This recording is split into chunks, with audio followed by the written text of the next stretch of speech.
Hello and welcome to lesson 3 in the Writing Craft Starter course.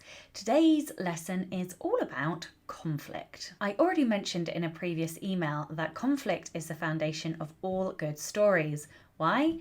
Because it's a source of change. But why does that make it so hard for writers to create it in their stories? I think one of the reasons writers find it so hard is because heroes come from our word loins. They are our creations. They're our babies.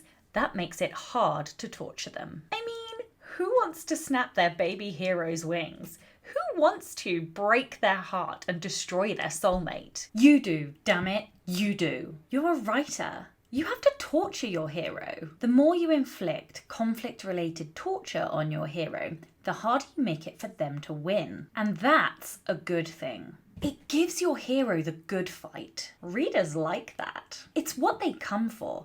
It grips them to the page like a binge reader on crack. So here's 2 quick tips for ratcheting up the tension in your novel. Number 1, specificity. When it comes to conflict, you can't be broad. Half measures won't work. The conflict has to be specific to both your hero and your villain. Let's use an example.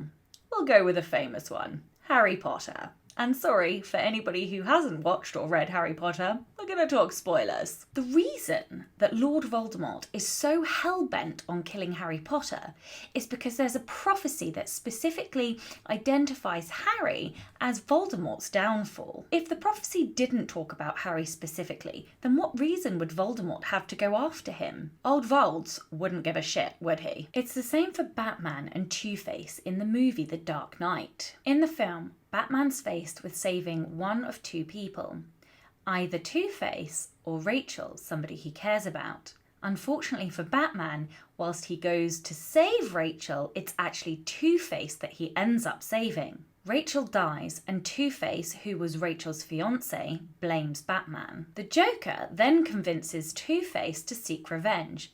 And who does he want revenge on, of all the people? Batman. Because it's Batman that came to save him instead of his fiancée.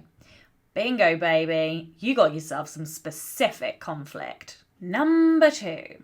Link it to your hero's wound. There's no better form of conflict than a type of conflict that drives straight to the hero's failing or their wound. Why? Because it builds emotional tension like a motherfucker.